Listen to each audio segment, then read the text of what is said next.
Amitabh call कर रहा है शाहरुख खान को और उसने बोला भाई क्या हाल है, ठीक है। ये ऐसे एल्गोरिथम्स बना दिए हैं जो बिल्कुल क्लोन कर देते हैं एक तरीके से इंसान को। आइडेंटिटी थेफ्ट हो गया। आइडेंटिटी थेफ्ट हो गया। डिफरेंट एप्स भी हम इंस्टॉल करते हैं, वो एप्स आपका डेटा ऑलरेडी कलेक्ट कर चुकी होती है। पिक्चर सब उनके पास है। सब आ चुका होता है। 2 साल पहले काफी बड़ी कंपनी की हम क्रेडिट रिस्क मॉडलिंग कर रहे थे। हमें ये टास्क मिला था कि मशीन लर्निंग मॉडल के थ्रू क्या हम प्रिडिक्ट कर सकते हैं कि अगर आप लोन लेने आ रहे हैं कि भाई ये वापस करेंगे या नहीं करेंगे। तो इसके बेस में हमें एक मॉडल बनाना था, हमें कहीं से डेटा चाहिए था। तो जब भी कस्टमर आता है तो हम उसको बोलते थे, हम नहीं मतलब जो कंपनी थी वो बोलती थी कि भाई आप हमारी ऐप डाउनलोड करें। वो तो वो कर देते थे। जो हमारे पास डेटा आता था ना, वो उनके पूरे मोबाइल का डेटा आता था, उनके एसएमएस, उनकी pictures, wifi connections, permission on होती थी। वो सही, वो जाहिर है वो एक्सेप्ट तो करते हैं। हम लोग भी डाउनलोड करते हुए कौन पढ़ता है कि हम इतना पता था हमें कि ये फला बंदा फला वक्त के ऊपर फला से बात करता है और क्या बात करता है। हमें ये पता था ये बंदा कहाँ मूव अराउंड करता है। लोकेशन भी आती थी।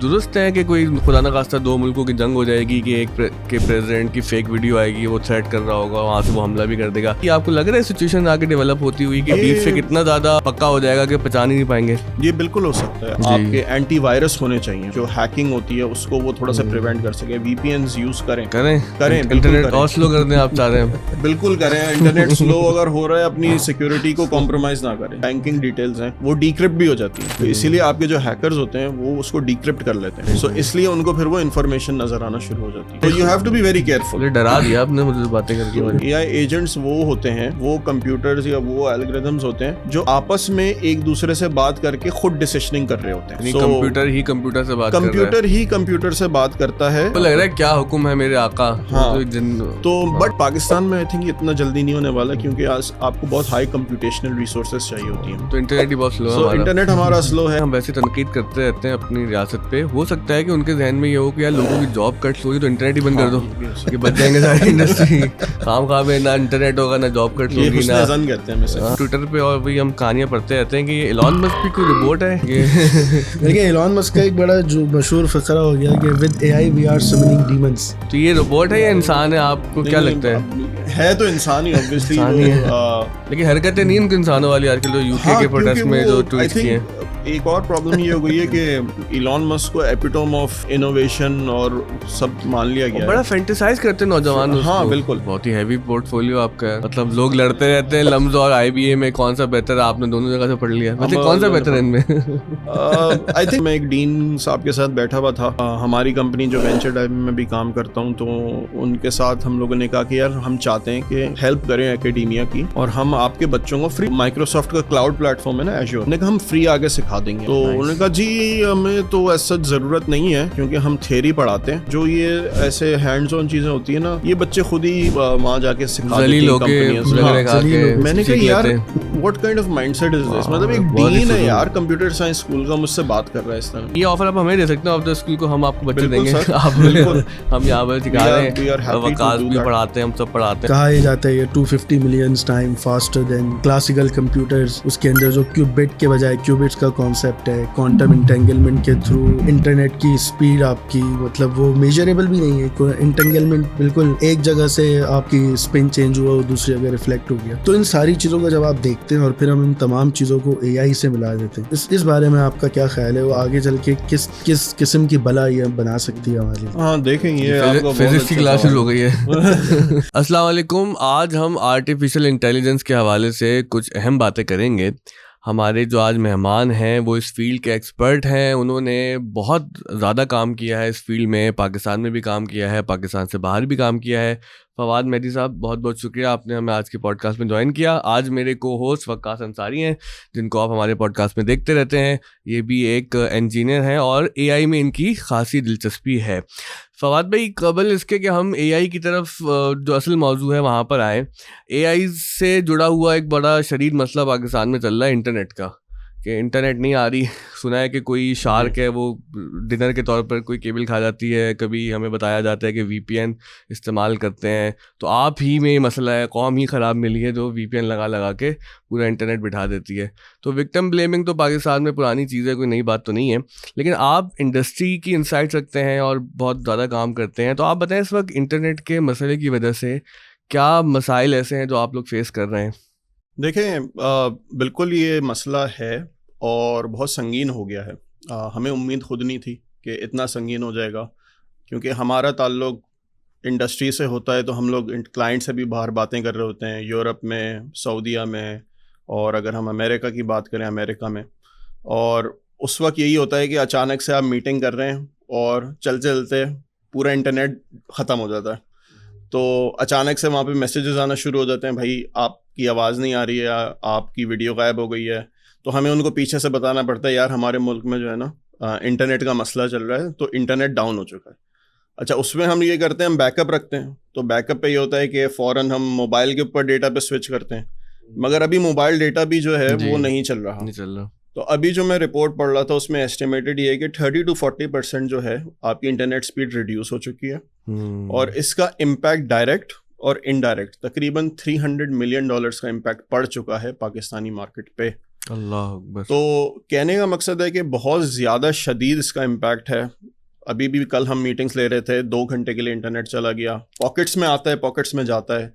And it's very frustrating because when you doing like real time के अंदर हम काम कर रहे होते हैं, और हमारे बहुत सारे जो AI के मॉडल्स होते हैं वो डिप्लॉयड होते हैं क्लाउड के ऊपर, और अगर उनको इंटरनेट में भी प्रॉब्लम्स आना शुरू हो जाएंगी तो आपका जाहिर है कि जो जो आपने काम किया है वो भी अल्टीमेटली इम्पैक्ट होना शुरू नहीं, सांस है इंटरनेट, अगर सांस ही बंद कर देंगे तो आदमी कैसे जिंदा रहेगा। जब मैं वकास पढ़ रहे थे NED यूनिवर्सिटी में, हम क्लास फेलो हैं, तो हम सुनते थे कि डिजिटल पाकिस्तान बनेगा और पता नहीं यहाँ पे गाड़ियाँ उड़ रही होंगी, और वो टेस्ला वाला क्या, वो टनल का एक पूरा विजन, हाइपरलूप वाला। और यहाँ पर हालात ये हैं कि हमें इंटरनेट भी नहीं मिल रहा। तो तुम भी ये मसला फेस कर रहे होगे, क्योंकि ये भी रिमोट जॉब करते हैं। अभी रिसेंटली मुझे एक दोस्त ने बताया, मेरे एक दोस्त ने, कि उनके मामू की पूरी कंपनी बंद हो गई, उन्होंने अपना बिजनेस बंद कर दिया, क्योंकि वो फॉरेक्स ट्रेडिंग और इस तरह की फाइनेंशियल जो एडवाइजरी होती है वो बड़े हाई एंड क्लाइंट्स को करते थे। और आपको पता है वो सेकंड्स का गेम होता है कि आपने अगर सेकंड्स के अंदर सही बात नहीं बताई है, जो भी वो मामला होता है, तो वो आपका क्लाइंट चला जाता है।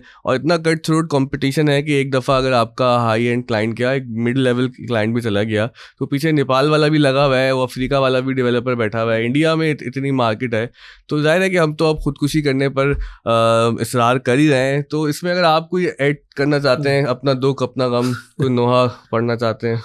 दुख तो बहुत सारे हैं, वो ख़त्म नहीं हो पाएंगे, लेकिन वो बहरहाल वही चीज़ है जो आपने कही, अभी वो जॉब, उन्हें कंपनी बंद करनी पड़ गई है। इवन इंडिविजुअल लेवल पे बहुत ज़्यादा नुकसान हुआ है। कंपनीज़ के अलावा मैं रिमोट जॉब करता हूँ और अचानक से गायब हो जाते हैं, कोई इंपॉर्टेंट प्रेजेंटेशन दी जा रही है, अचानक से इंटरनेट गायब हो गया, वो पूछ रहे कहाँ हो गई। तो ये मसला था। फिर इसमें एक दिलचस्प चीज़ जो देखने को मिली वो ये कि एक इन्फ्लक्स आया लिंक्डइन के ऊपर पोस्ट का, कि उर्दू में, रोमन में, कि जी आप इतनी तशहीर कर रहे हैं इंटरनेट बंद होने की, आप इंटरनेशनल मार्केट को क्या बताना चाह रहे हैं, आपके जो इन्वेस्टर्स हैं वो सारे गायब हो जाएंगे, जो कंपनीज जिनसे आप काम कर रहे हैं वो पाकिस्तान से चीज़ें लेना शुरू कर देंगी। तो एक ये तबका भी आया। उस तबके के बारे में आपका क्या ख्याल है? वो तो बेसिकली वो तो एक फेस सेविंग कह लें या कुछ भी कह लें, ज़्यादा ख्याल नहीं बताया तो अच्छा। भाई आप अपनी टोपी उसके सर अगर आप डाल रहे हैं तो ऑब्वियसली नहीं, ये तो लेट्स बी ऑनेस्ट, ये तो आपको पता है कि एक कीबोर्ड वॉरियर्स बैठे हुए हैं जहाँ से वो कर रहे हैं हरकतें। तो हम लोग तो भाई इंटरनेट चल ही नहीं रहा, तो क्या मतलब फजूल बात है कि मतलब मुझे बात बता ना, ये वही वाली बात है कि कराची वाले बहुत होते हैं कि आपके अपना सड़कें खराब हैं और लॉ एंड ऑर्डर ठीक नहीं है, तो कराची वाले जिम्मेदार हैं कि अपने शहर को बदनाम करते हैं। वो भाई जब सड़क नहीं है तो मैं यही कहूँगा सड़क नहीं है। और इवन वो इन्वेस्टर्स आ भी गए तो यहाँ पे आके उन्हें पता नहीं चलेगा आपके इन्वेस्टर्स बहुत ज्यादा कनेक्टेड है, पूरी डिजिटल कम्युनिटी है। तो अब कोई ना कोई जाहिर है, अगर लाखों लोग एक साथ मीटिंग्स ले रहे हैं और दूसरी साइड पे गोरे बैठे हुए हैं, सऊदीज बैठे हुए हैं, मिडिल ईस्ट के लोग बैठे हैं, अचानक से सबको पता चल जाता है ना, मतलब एक ढकी छुपी बात नहीं कि सिर्फ मेरे साथ हो रहा है या आपके घर में हो रहा है, सब जगह ये वो वाली लेवल पे आ गया ना, घर में पानी नहीं आ रहा तो बता क्यों रहे हैं भाई, ये पानी वाला मसला नहीं है, इंटरनेट का मसला। और VPN वाली बात से मुझे लगा भी यही था, वो जो कह रही थी कि वो दूर से आता है तो कोई प्रेशर कम हो जाता है पानी का, तो जाहिर है कि जब आप, हमारे पास यही हालात है। वो गालिब ने वो कहा था कि वो हैरान हूँ दिल को रोऊं कि पीटूं जिगर को मैं, मकदूर हूँ तो साथ रखूं नोहा घर को मैं। अब तो जाहिर है पैसे भी नहीं है नोहा घर रखने के। इसमें एक चीज़ ये हुई कि हमारे स्कूल में भी हम यहाँ पर ना बच्चों का पता है प्रोफेशनल कोर्सेज कराते हैं वीकेंड पे, और काफ़ी सारे हुनर सिखाते हैं जिससे वो डिजिटल मार्केट में जाके कुछ कमा सके। वो इतने मायूस हुए, उन्होंने मुझे पकड़ा कि सर आप तो हमें 3-4 साल से क्या बातें बता रहे थे, ये तो पूरा इंटरनेट बंद है। हम यही कहते हैं कि दुआ करें इंशाल्लाह चल जाएगा, क्योंकि मैंने कुछ लोगों से बात भी की, कुछ हाई अप से, तो वो हमेशा कहते हैं कल परसों, जिस तरह से वो ना PT सेल वाले वो कंप्लेन करें या इंटरनेट प्रोवाइडर को कि कि यार वो कहता है बस मैं कल आ रहा हूँ ठीक हो जाएगा, तो उसी उम्मीद पे पूरी कॉम बैठी हुई है। बहरहाल अब हम अपने मौजू की तरफ आते हैं, असल आर्टिफिशियल इंटेलिजेंस। तो सर ये है क्या चीज़? क्योंकि मेरे साथ ना एक इंटरेस्टिंग वाक़या हुआ, मुझे एक जानने वाले उन्होंने मुझे कहा आपसे मिलना है, काम है वो, तो कहीं मुलाकात हो गई, तो वो बहुत सीरियस थे। वो कहने लगे आपको पता है जो चैट जीपीटी है और ये जो आप प्रॉम्प्ट डालते हैं, सवाल डालते हैं, जवाब आता है, तो मुझे तो लगता है कि कुछ दज्जाली क़ुव्वतें पीछे हैं, जो कोई शैतानी अमल इसके अंदर हो रहा है। अच्छा, ही वॉज वेरी सीरियस, क्योंकि ज़ाहिर है कि आम आदमी नहीं उसको समझ पा रहा है कि आर्टिफिशियल इंटेलिजेंस काम कैसे करती है। तो अगर आप बिल्कुल बेसिक से अगर हमारी मासेस को, हम सबको एजुकेट करें कि आर्टिफिशियल इंटेलिजेंस क्या है और ये कैसे काम करती है, चैट जीपीटी की मिसाल अगर हम सामने रख लें। हाँ, असल में आर्टिफिशियल इंटेलिजेंस अचानक बज़वर्ड बन गया जैसे ही चैट जीपीटी आया, क्योंकि मासेस तक जो है चैट जीपीटी जब गया तो लोगों ने जब उस पर टाइप करना शुरू किया और वो ऑटोमेटिकली सारी चीज़ें भरना शुरू हो गई, वो टेक्स्ट दे रहा है, बातें कर रहा है आपसे, तो लोगों को लगा यार पीछे कोई वाकई कोई इंसान बैठा हुआ है। तो लोगों का वाकई मैंने सुना है ये कोई लिटरली दज्जाल की कोई कुव्वत है या पीछे दज्जाल का कोई निज़ाम चल रहा है। तो बहरहाल I think things need to be demystified. तो ऐसा कुछ भी नहीं है, पीछे मैथमेटिकल मॉडल्स होते हैं जो ये सारी कैलकुलेशंस कर रहे होते हैं। Without going into too much technical detail, तो मैं उसमें नहीं जाना चाह रहा, मगर आर्टिफिशियल इंटेलिजेंस का मकसद ये है कि जो काम ऑटोमेटिकली एक चीज़ मशीन कर सकती है वो कर देती है। सही। तो जैसे फॉर एग्जांपल एक टेलर है, अगर आप बैंक पर जाएं, वो बंदा बैठा हुआ है, वो बार बार जो है वो एक पर्ची भरता है, आपको स्टैम्प करके देता है, आपको वापस दे देगा पर्ची, और वो कहेगा कि जनाब ये रही आपकी पैसे जमा हो गए। अच्छा, वो एक रेपिटेटिव टास्क है। अब आइडियली ये टास्क ऑटोमेट हो सकता है। ऑटोमेट क्या है कि भाई आप मशीन के ऊपर जाएं, मशीन के ऊपर जाके वो सारा काम मशीन कर देगी। आर्टिफिशियल इंटेलिजेंस ऑटोमेशन से एक स्टेप अबव है। ओके। सो आर्टिफिशियल इंटेलिजेंस के पास ये एबिलिटी होती है कि वो इन्फ्रेंस कर सके रियल टाइम में, यानी वो डिसीशंस ले सके जो उसने पहले नहीं देखे हुए। नाइस। सो ये ऑटोमेशन और आर्टिफिशियल इंटेलिजेंस का फर्क एग्जांपल दिया आपने। यानी कि एक टास्क रेपिटेटिव तो वो कर रहा है, एआई तो करेगा रेपिटेशन पे, मगर जो चीजें एआई ने पहले नहीं देखी हुई, क्योंकि उसकी मैथमेटिकल मॉडलिंग पीछे चल रही है और पीछे मैट्रिक्स कैलकुलेशंस हैं और सारी प्रोबेबिलिटी डिस्ट्रीब्यूशन से सब हो रहा होता है, तो वो जो चीज़ है वो खुद इन्फर कर लेता है बेस्ड ऑन मैथमेटिकल मॉडल्स। यानी हो सकने के इम्कानात, वो हमारे उस्ताद हैं अहमद जावेद साहब, वो जुमला कहते हैं कि जो कुछ अभी नहीं हुआ लेकिन उसके हो सकने का इम्कान है। हाँ, तो इम्कानात को कैलकुलेट करके वो बिल्कुल सही। तो चैट जीपीटी कुछ भी नहीं है, एक आप समझें कि एक मॉडल है, सही, एक मशीन है, एक एल्गोरिथम है जिसने दुनिया की सारी नॉलेज अपने अंदर रख ली है। क्या बात। अब उसके बाद क्या करते हैं आप कि आप उसके बाद उसको बोलते हैं कि भाई फला चीज़ के बारे में मुझे बताओ, तो वो आपको एक लिख के वो दे देता है। क्यों? क्योंकि उसने पहले वो चीज़ देखी हुई है। द ओनली डिफरेंस इज कि वो जो चीज़ लिखता है वो चीज़ जो है वो नए तरीके से लिखता है। यानी आपने अगर लिखा कैट ईट्स फूड, तो ये हो सकता है लिख दे कि the cat is eating food या द कैट एट फूड। तो मुख्तलिफ तरीकों से ये अपने आउटपुट को पेश करता है। इसको कहते हैं जेनरेटिव एआई।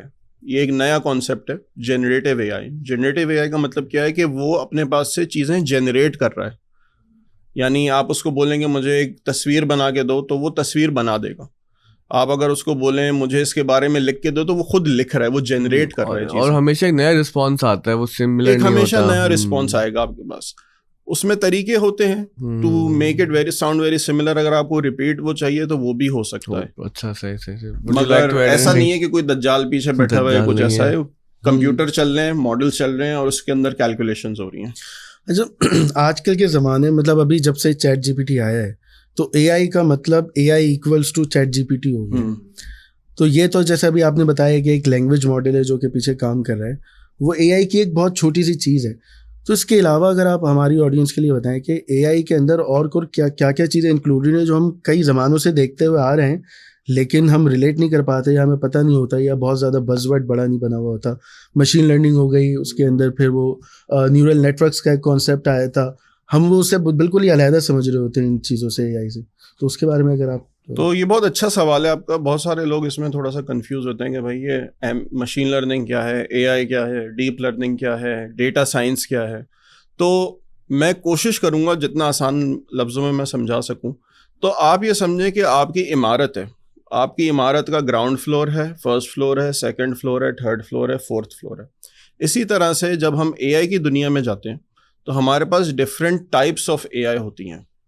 यानी सबसे पहली जो हम कहते हैं फाउंडेशन जो हम लोग यूज़ करते हुए आ रहे हैं एआई की, वो स्टेटिस्टिक्स है। स्टेटिस्टिक्स और mathematics are the foundations of AI. ये फाउंडेशन है। अच्छा, अब हम लोग जो बचपन में अपने ओ लेवल्स में, ए लेवल्स में, इंटर में हम जो पढ़ते आ रहे थे वो ये था कि भाई आप डिस्ट्रीब्यूशंस बनाओ, डेटा एनालिटिक्स करो, बार चार्ट्स बनाओ। सही है। आजकल के ज़माने में इसको डेटा एनालिटिक्स कहा जाता है कि अपने डेटा के ऊपर, यानी डेटा क्या है, कोई भी हम एक्सेल के अंदर डेटा रखते हैं, आपके बच्चे स्कूल में कितने बच्चे आ रहे हैं, उन बच्चों का रिकॉर्ड हो गया, उनकी उम्र क्या है, उनकी क्वालिफ़िकेशन क्या है, वो रहते कहाँ हैं, उसका एक पूरा एक्सेल बनेगा। तो अगर आपने अपने उस डेटा पे कुछ एनालिटिक्स करना है तो हम कहते हैं इसको कि हिस्टोरिकल डेटा के ऊपर आप उसको मॉडल कर सकते हैं। यानी आपके पास कितने बच्चे आते हैं, 50 मेल्स हैं, 50 फीमेल्स हैं, सही है, 5 DHS से आते हैं, 7 नॉर्थ से आते हैं, 8 जो हैं वो किसी और एरिया से आते हैं। तो ये डिस्क्रिप्टिव एनालिटिक्स कहते हैं इसको, ये हम यूज़ करते हुए आ रहे हैं हमेशा। अच्छा, दूसरी इसका जो नेक्स्ट स्टेप होता है वो होता है प्रिडिक्टिव मॉडलिंग। प्रिडिक्शंस क्या होती हैं कि based on the current data future में क्या होने वाला है। अब ये आप अपने फ़ोन्स पे देखें कि कल हमें मैसेजेस आ रहे होते हैं, भाई कल रेन एक्सपेक्टेड है, भाई कैसे एक्सपेक्टेड है, आपको कैसे पता चला, ठीक है। आपका जो फॉर एग्जांपल करेंसी है वो इतने से डेप्रिशिएट हो जाएगी, प्रिडिक्शंस है, ठीक है। तो based on past data you can predict the future. तो ये अब फैंसी वर्ड में इसको हम कहते हैं मशीन लर्निंग। जैसे हम 9-10 में गेस्ट पेपर देखते थे अय्यूब खान के, और फिर वही वाले सवाल आ जाते थे। वही आ जाते थे। आते भी थे। सही है। तो इसीलिए जो है ना, सो मशीन लर्निंग जो है, अब अगर उसको फैंसी वर्ड में करें, वो क्या कहता है कि वो कहता है भाई तुम मुझे डेटा दे दो जो तुम्हें पता है, मैं तुम्हें वो बता सकता हूँ जो होने वाला है। Which was kind of like very cool, right. क्योंकि मैं भी जब पढ़ रहा था तो मुझे अचानक से मेरे टीचर ने बोला भाई ये हम प्रिडिक्ट कर सकते हैं फ्यूचर। तो मैंने कहा अच्छा, तो can we become like fortune tellers, ठीक है। तो इसी तरह की कोई चीज़ है, डॉक्टर स्ट्रेंज होगा। हाँ, तो मैंने कहा कि यार ये तो बड़े मज़े की चीज़ है, इसको देखना चाहिए। तो machine learning is training your models. Algorithms होते हैं, और ये एल्गोरिथम्स आज नहीं बने, ये 1900s में बन चुके थे, बट उस वक्त हम इस्तेमाल नहीं कर पा रहे थे क्योंकि हमारे पास कंप्यूटिंग पावर नहीं थी। अच्छा, दिस इज तो नाइस। अब ये हुआ है बिकॉज हमारी कंप्यूटिंग पावर बहुत बढ़ गई है, और हमारे पास अब यहाँ पे तो इंटरनेट का मसला है, मगर वैसे हमारे पास दुनिया के अंदर इंटरनेट भी तरक्की कर गया है। तो आई थिंक इस वजह से वाइड स्प्रेड अडॉप्शन होना शुरू हो गई इस चीज़ की। So we've covered data analytics, machine learning. तो मशीन लर्निंग एक सब पार्ट है एआई का। सही। सो एआई समझे कि 5वीं फ्लोर के ऊपर अगर कोई अम्ब्रेला बिछा देना तो पूरी बिल्डिंग को इनकम्पस कर लेता है। तो artificial intelligence encompasses machine learning and deep learning, एक नया वर्ड है। अच्छा, डीप लर्निंग क्या है? डीप लर्निंग भी एआई का पार्ट है। डीप लर्निंग एक सेट ऑफ एल्गोरिथम्स हैं जो हम यूज़ करते हैं to perform task similar to ChatGPT, जिसको हम आर्टिफिशियल न्यूरल नेटवर्क्स कहते हैं, उसको हम डीप लर्निंग कहते हैं। वो जो चीज़ें यूज़ नहीं करते, दूसरे एल्गोरिथम्स यूज़ होते हैं, उसको हम मशीन लर्निंग कहते हैं। सही। और एआई को हम, अब जनरेटिव एआई भी आ गया, तो generative AI, deep learning, machine learning encompasses artificial intelligence. अच्छा, आपने डीप लर्निंग कहा तो मेरे जहन में डीप फेक आया कि आजकल डीप फेक से जुड़े हुए बड़े अखलाकी नौयत के मसाइल भी हैं, और साथ ही ज़रा कुछ डेंजरस चीज़ें भी ऐड होती जा रही हैं। और ये कहा जा रहा है कि आने वाले सालों में हम नहीं बता सकेंगे कि असल वीडियो कौन सी है, नकल कौन सी है। तस्वीरों में तो ये हो ही चुका है जी। तो आप इसको कैसे देखते हैं कि जो ज़रा थियरीज आती हैं मार्केट के अंदर, ये दुरुस्त है कि कोई खुदा न खास्ता 2 मुल्कों की जंग हो जाएगी कि एक के प्रेसिडेंट की फेक वीडियो आएगी, वो थ्रेट कर रहा होगा, वहाँ से वो हमला भी कर देगा। इनफैक्ट पाकिस्तान में हुआ भी था, वो थोड़ी सी अलग सी बात थी। वो एक ट्विटर था इजरायली, फेक था वो, उस पर कोई वो अकाउंट से पाकिस्तान के खिलाफ कोई बात हुई, फेक अकाउंट था, और हमारे जो असल वाले डिफेंस मिनिस्टर थे पहले भी आज भी वही हैं, तो उन्होंने उस पे जाके तड़ी लगा दी कि हम देख लेंगे और ये और वो, फिर उनको बताया यार ये तो फेक अकाउंट है। तो ये इस तरह की आपको लग रहा है सिचुएशन आगे डेवलप होती हुई कि डीप फेक इतना ज़्यादा पक्का हो जाएगा कि पहचान ही नहीं पाएंगे? ये बिल्कुल हो सकता है। I think one of the scariest things जो हो सकती है वो यही है डीप फेक्स के हवाले से, और इस पे अभी बहुत बहस चल रही है। यूएस में भी कांग्रेस के अंदर भी ये मौजूए बहस है कि भाई हम लोगों ने जो ये ऐसे एल्गोरिदम्स बना दिए हैं जो बिल्कुल क्लोन कर देते हैं एक तरीके से इंसान को। आइडेंटिटी थेफ्ट हो गया। आइडेंटिटी थेफ्ट हो गया, सही है। कोई अमिताभ बच्चन की वॉइस में कोई गाना बना दिया आपने, या अमिताभ कॉल कर रहा है शाहरुख खान को और उसने बोला भाई क्या हाल है, ठीक है। तो इस तरह की कोई चीजें जो है मतलब बहुत ज्यादा हो सकती हैं और ये हो रही हैं। आपको याद ही होगा कि हॉलीवुड के अंदर कितने बड़े प्रोटेस्ट हुए इस हवाले से, और फिर कुछ वो कॉन्ट्रैक्ट्स हुए, कुछ डील हुई कि अगले 10 साल तक शायद कि हम इस्तेमाल नहीं करेंगे, लेकिन कब कितना रोकेंगे? आपको पता है कैपिटलिस्टिक मार्केट है जहाँ पर कितने कॉन्ट्रैक्ट्स होते हैं, कितने वादे वहीद होते हैं और किस तरह से वो पामाल किए जाते हैं। तो तुम्हारा क्या ख्याल है कि ये जो डीप फेक का मसला है ये कि हम लोकल सिनेरियो में भी समझे ना, क्योंकि हमारे तुलबा तालिबात भी देखते हैं, तो how they can save their identity, क्योंकि आपको पता है यार हमारे जो देसी पेरेंट्स हैं वो तो समझते भी नहीं है कि इंटरनेट और मसाइल क्या है, आर्टिफिशियल इंटेलिजेंस कैसे चलती है। अगर खुदा न खास्ता ये होते हैं इंसिडेंट कुछ जगह, और आपको पता है आजकल माशाल्लाह से एक काम अच्छा हो रहा है इस मुल्क में, FIA बड़ी एक्टिव हो गई है, और वो ऐसे जो क्रिमिनल्स हैं जो किसी के साथ नाजेबा वीडियोस बनाते हैं, पिक्चर्स, उनको पकड़ते हैं, सजाएं हो रही हैं। लेकिन किस तरह से सेव कर सकते हैं नौजवान अपने आप को इस पूरे मसले से? जब फवाद भाई अभी ज़्यादा बेहतर बताएंगे, हम इनके पास जाएंगे। लेकिन मेरे ख्याल से जो डेटा प्राइवेसी का एक बहुत बड़ा एक हॉक्स उठा था ना, वो अभी भी मौजूद है। वो मेरे ख्याल से एक बड़ी इंपॉर्टेंट चीज़ है। जब आपका डेटा होगा तो वो कॉम्प्रोमाइज़ भी लाजमी है। यानी कि उसको अगर मैं वो डिकोडिफाई करूँ तो अगर आपकी तस्वीरें और आपकी वीडियोस पब्लिक स्फीयर में सोशल मीडिया पर हैं तो उसके साथ ही कोई छेड़छाड़ की जा सकती है। वो हमारा सोशल मीडिया का यूज़ करने का एक मेंटालिटी है ना, मुझे चंद लाइक्स लेने हैं, थोड़ा डोपामिन रिलीज हो जाएंगे, मैं खुश हो जाऊंगा। उसके चक्कर में हम बहुत सारी चीज़ें जो है वो मार्केट में या इंटरनेट के ऊपर डाल देते हैं, वो फिर ऑब्वियसली वो थ्रेट रिसीव करने के लिए काबिल हो जाती हैं, और उन्हीं से सारा वो चल रहा है आगे भी। तो डेटा प्राइवेसी पे ध्यान रखना चाहिए कि आपकी जो इम्पोर्टेंट चीज़ें हैं, इवन बैंकिंग डिटेल्स हो गई या आपकी अपनी पर्सनल पिक्चर्स हो गई, ये वाला सारा डेटा आपको ज़रूरत नहीं है वहाँ पे डालने की। तो थोड़ा सा अगर हम उस लेवल पे ना भी जाएंगे, किस तरीके से हम सेव किया जा सकता है एज ए ह्यूमन भी, हमें इतनी ज़्यादा ज़रूरत नहीं है कि हम इन चीज़ों की तशरीह करें। कंजर्वेटिव अप्रोच है, अच्छी है, लेकिन अब हर कोई तो नहीं करता। मैं अपनी मिसाल लूँ, मैं खुद सोशल मीडिया पे बहुत एक्टिव रहता हूँ, तो मतलब मैं तो पब्लिक फिगर नहीं हूँ, लेकिन पब्लिक फिगर्स क्या करेंगे कि जो लोग बहुत मशहूर होते हैं वो तो मजबूर हैं कि वो इन्फ्लुएंसर्स भी हैं, वो सोशल मीडिया पे आ भी रहे हैं, तो क्या एडवाइस करेंगे आप उनको एज एन AI एक्सपर्ट? आजकल के दौर में अनोनिमस रहना इम्पॉसिबल है। आप जितना भी छुपा लें अपने आप को, it's impossible to remain anonymous, क्योंकि हम जो मोबाइल कैरी कर रहे हैं इसके अंदर जो डिफरेंट ऐप्स भी हम इंस्टॉल करते हैं, वो ऐप्स आपका डेटा ऑलरेडी कलेक्ट कर चुकी होती हैं। अच्छा जी, सो पिक्चर सब उनके पास है, सब आ चुका होता है। तो जनरली मैं आपको मिसाल देता हूँ कि हम तकरीबन 2 साल पहले एक काफ़ी बड़ी कंपनी की हम क्रेडिट रिस्क मॉडलिंग कर रहे थे। क्रेडिट रिस्क मॉडलिंग क्या होता है कि एक इंसान एक कंपनी के पास जाता है लोन लेने के लिए, और वो कंपनी ऐसे लोगों को टारगेट करती है लोन देने के लिए जिनकी बैंकिंग हिस्ट्री नहीं होती। तो वो कहते हैं यार हमने अंडर प्रिविलेज लोगों को 5-10 हज़ार नैनो लेंडिंग करनी है। सही। तो हमें ये टास्क मिला था कि जनाब हम कोई मशीन लर्निंग मॉडल के थ्रू क्या हम प्रिडिक्ट कर सकते हैं कि अगर आप लोन लेने आ रहे हैं कि भाई ये वापस करेंगे या नहीं करेंगे।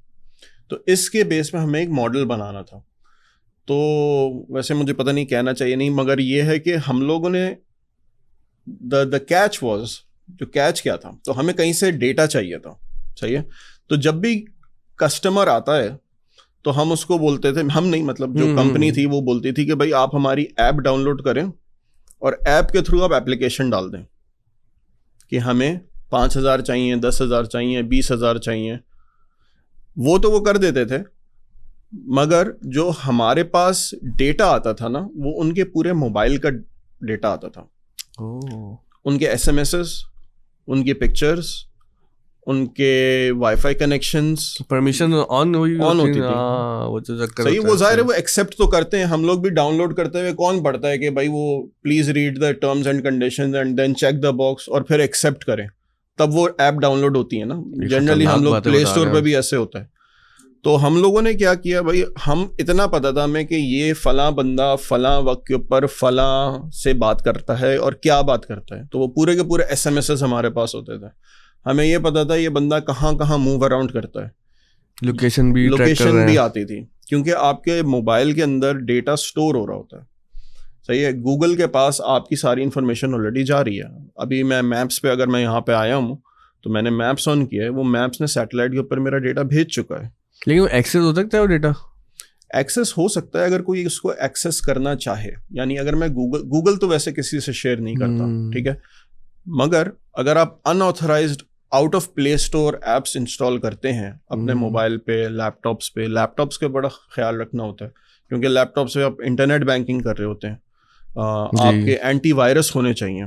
सही है, तो आपकी जो हैकिंग होती है उसको वो थोड़ा सा प्रिवेंट कर सके। VPNs यूज करें, इंटरनेट और स्लो कर दें आप चाह रहे हैं? बिल्कुल करें, इंटरनेट स्लो अगर हो रहा है अपनी सिक्योरिटी को कॉम्प्रोमाइज ना करें। तो यहाँ तक मैं बता रहा हूँ कि इतना अनोनिमस रहना बहुत मुश्किल हो गया, क्योंकि data is being captured Facebook से, ऐप से, तो कोई बचने की तो सूरत नजर नहीं आ रही मुझे आपकी बातों से। गूगल पे भी देखे ना, हमें एतमाद है कि वो इतनी बड़ी कंपनी है, या तो हमें सीरियस नहीं लेगी, यहाँ पे चले हम उन पे एतमाद कर लेते हैं कि वो रिस्पॉन्सिबल होने का मुजाहरा करेगी। लेकिन आप जानते हैं कि फेसबुक ने यानी मेटा ने तो रिस्पॉन्सिबल होने का मुजाहरा नहीं किया, वो तो डेटा बेच के सारा अपना काम चला रहे हैं। सारा डेटा आपका बिक रहा है सर। तो गूगल वाले भी बेच ही रहे होंगे? सब बेच रहे हैं, सब बेचते हैं, क्योंकि वो जब आपको टारगेट मार्केटिंग का कॉन्सेप्ट क्या है कि कंपनीज आपके डेटा को देख के आपको एडवर्टाइज कर रही हैं आजकल। This is called target AI में मार्केटिंग। शुरू में बताया था ना कि पहले जो स्टेप है वो डेटा एनालिटिक्स हिस्टोरिकल पे, उसके लिए आपको पूरा डेटा चाहिए। अब वो बिके कहीं से भी मिलेगा, आप लेंगे तो बिल्कुल। अच्छा, हाँ, बल्कि आपने खुद एग्जांपल बता रहे थे कि वो अच्छा, तो यानी कि जो इस तरह की जो शेडी एप्स हैं वो ना ही डालें तो बेहतर है। बिल्कुल ना डालें। अच्छा, ये बताएं, मुझे अभी जहन में आई बात, मेरा बेटा मेरे मोबाइल पे ना गेम्स खेलता रहता है, तो पता नहीं कौन कौन से वो गेम्स डाउनलोड कर लेता है, तो वहां पर भी ये खतरा हो सकता है सर। बिल्कुल है, क्योंकि जब एक 200 गेम डाले हुए मेरे मोबाइल के अंदर आ गई, it has access to your files. अगर आप उसको गौर से देखेंगे ना तो वो कहेगा the application needs access to your camera, microphone, files, etcetera etcetera, पूरी एक लिस्ट देगा। तो अगर मैं व्हाट्सएप डाउनलोड कर रहा हूँ और वो मेरा कैमरे का एक्सेस मांग रहा है, मुझे समझ आती है। मैं एक गेम डाउनलोड कर रहा हूँ और वो मुझसे बोल रहा है I need access to your microphone and camera, for what? क्यों चाहिए? ये लिटरेट करना चाहिए हमें लोगों को कम से कम कि आप अगर कोई ऐसी ऐप डाउनलोड कर रहे हैं तो बिला वजह की परमिशन ना दें, कैमरे की परमिशन ना दें, माइक्रोफोन की परमिशन ना दें। तो I think this is one way. ये तो मैं सबको, आपकी ऑडियंस को एक एक्सपेरिमेंट बोलता हूँ, करें। आप फर्ज करें कोई प्रोडक्ट खरीदना चाह रहे हैं, ऐसे ही आउट ऑफ रैंडम, आप अपना फेसबुक आपके पास अगर है तो आप मोबाइल को बंद रखें, कुछ ना करें, आप सिर्फ उस प्रोडक्ट के बारे में एक दूसरे के साथ बात करना शुरू कर दें। बिल्कुल होता है सर। और 5 मिनट बाद आपके सामने सर वो ऐड जो है ना वो नजर आना शुरू हो जाएगा। रोज होता है, रोज होता है। तो वो माइक्रोफोन जो है वो आपके सारा डेटा को एक्सेस कर रहे होते हैं। सो हम कभी बैठे होते हैं वकास, हम और दोस्त ना, तो हम किसी की बारे में बात कर रहे होंगे, यार वो एक रील आई थी, वो उसने ये बात कही, थोड़ी देर बाद वो रील तक मेरे मोबाइल में नजर आ रही होती है, भाई ये कहाँ से आ गई। तो आपका डेटा जो है वो इनक्रिप्ट होता है, ऐसी बात नहीं है कि इनक्रिप्ट नहीं होता। इनक्रिप्शन थोड़ी सी जरा समझा दें लोगों को। इनक्रिप्ट का ये मतलब है कि अगर मेरा नाम फवाद मेहदी है और अगर वो इंटरनेट पे जा रहा है या गूगल उसको देख रहा है, तो मेरा नाम कुछ ABCDXYZ करके कुछ एक डिजिट्स में आ जाएगा। सही, स्टैंडर्डाइज। मेरा नाम फवाद नहीं जा रहा होगा, वो 1 2 3 4 5 कंप्यूटर की जबान में होगा, तो इसको हम इनक्रिप्शन कहते हैं। इसी तरह से अगर बैंकिंग डिटेल्स हैं वो भी इनक्रिप्ट हो जाती हैं, हाँ वो डिक्रिप्ट भी हो जाती हैं। तो इसीलिए आपके जो हैकर्स होते हैं वो उसको डिक्रिप्ट कर लेते हैं। अच्छा, सही। सो इसलिए उनको फिर वो इन्फॉर्मेशन नजर आना शुरू हो जाती है। तो you have to be very careful. डरा दिया आपने मुझे बातें करके। नहीं, ये तो मैंने खुद ऐसा मॉडल बनाया है कि भाई हम प्रिडिक्ट कर सकते थे, हाँ इसने इतने अनऑथराइज्ड एक्सेस किए हैं वाईफाई के, इसके अकाउंट्स में ऐसे लोग हैं जो इसके शेडी लग रहे हैं हमें। ये वो एरिया में जिसमें घूम रहा है, हम ये टैप कर सकते थे, इसने इस बंदे को कॉल की, अच्छा इस बंदे का क्या सीन है इसके। So we actually drew a graph network, पूरा हमने उसका सर्कल बना दिया। तो आपने कंपनी छोड़ दी ना वाली अब? वो हमारा एक प्रोजेक्ट था, बस हमने करके दे दिया, उन्होंने कहा भाई ये ले गलत लो। बात है। तो लेकिन चले, दुनिया ऐसे ही चल रही है। अगर हम उस तरफ चलें पे जो आजकल एक बहुत ज़्यादा बात हो रही है कि एआई से कौन सी जॉब्स ख़त्म होंगी, इंडस्ट्रीज ख़त्म होंगी, और मुमकिन तौर पर वो जो हम बात करते हो सकने का इम्कान वाली, कि क्या करना चाहिए हमारे नौजवानों को। तो ये ज़रा बताएं ना कि जो ये खदशात है हमारे, ये ठीक है कि जो जॉब्स बहुत ज़्यादा कटने वाली हैं? इससे पहले इसकी शुरुआत ज़्यादा अच्छी हो सकती है अगर आप ये डिस्क्राइब करें कि आजकल दुनिया में किन किन फील्ड के अंदर एआई का काम चल रहा है। हेल्थ केयर में बहुत ज़्यादा है, फिनटेक में बहुत ज़्यादा है।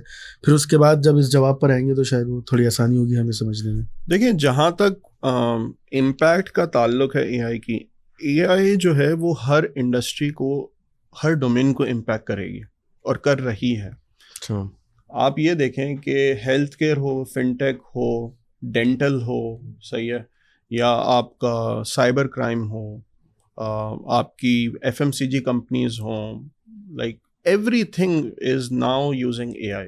अब वो अलग बात है किस हद तक वो यूज़ कर रहे हैं, या पाकिस्तान में उसका इम्पैक्ट कितना अब तक हो चुका है। बट अगर आप दुनिया भर में देखें, अगर हम यूएस की मिसाल लें, तो वहाँ पे एआई पॉलिसीज़ बन चुकी हैं नेशनल लेवल पे, ठीक है। उन एआई पॉलिसीज़ का मकसद क्या है कि भाई आपने एआई को यूज़ कैसे करना है, क्योंकि एवरीवेयर इट्स इम्पैक्टेड। आप कोई इंडस्ट्री ऐसी नहीं है जो आपकी एआई से बची हुई होगी। अच्छा, अब सवाल ये है कि हम करें क्या। और एक नोशन जो अक्सर हमसे पूछा जाता है वो ये है कि यार क्या मेरी जॉब रहेगी या नहीं रहेगी अगले 5 सालों में।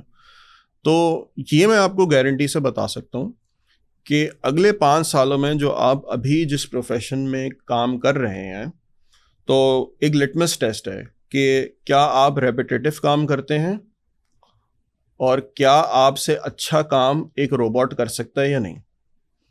ये दो आप आंसर करें, ठीक है। ये क्या आप ऐसा काम कर रहे हैं जिसमें ज़्यादा सोचना नहीं पड़ता, सही है, मैकेनिकल वर्क जो भी आप कर रहे हैं, जूता पैक करें डब्बे में, जूता पैक कर रहे हैं डब्बे में, क्या आप टेलर हैं, क्या आप ऑडिट कर रहे हैं किसी फर्म का, जो कि क्रिएटिविटी इन्वॉल्व नहीं है। क्रिएटिविटी मतलब ऑडिट में तो मैं कहूँगा क्रिएटिविटी होती है, मगर एक ऐसा काम है जो रेपिटेटिव सीखा जा सकता है आराम से, सही है। वो आप किताब पढ़ेंगे, आप सीए चार्टर्ड अकाउंटेंट बन जाए, फिक्स लॉजिक के तहत होता है, फिक्स लॉजिक के तहत हो रहा है वो, सही से। तो your job is going to be impacted, ठीक है। In the next 5 years there will be a big rebalance, जिसको हम कहते हैं।